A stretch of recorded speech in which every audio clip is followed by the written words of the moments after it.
আসসালামু আলাইকুম রহমতুল্লাহ বারকাতু। বিসমিল্লাহির রহমানির রহিম। পরম করুণাময় অসীম দয়ালু আল্লাহর নামে শুরু করছি। আজকের দ্য 100 বলে একটা বই বার হয়েছিল। দ্য 100 বইটার লেখক হচ্ছে মাইকেল এইচ হার্ট। তিনি পৃথিবীর বিখ্যাত ব্যক্তিদের নাম উল্লেখ করেন, 100 জনের নাম। তার মধ্যে আমি 3 জনের নাম এখানে প্রকাশ করছি।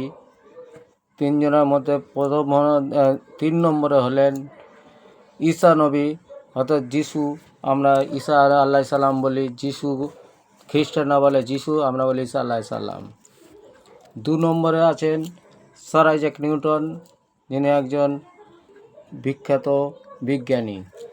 আর 1 নম্বরে দিয়েছিলেন প্রফেট মুহাম্মদ সাল্লাল্লাহু আলাইহি সাল্লাম, যাকে আমরা আল্লাহর শেষ পয়গম্বর, শেষ নবী বলি।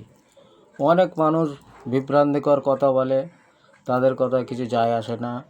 আল্লাহর নবী ছিলেন সর্বশ্রেষ্ঠ পয়গম্বর, আর পৃথিবীর যত নবী এসছেন তাদের সর্বশ্রেষ্ঠ পয়গম্বর ছিলেন হযরত মুহাম্মদ সাল্লাল্লাহু আলাইহি সাল্লাম। আল্লাহ সবাইকে হেদায়েত করুক। ওমা আলাইনা ইল্লাল বালাগ।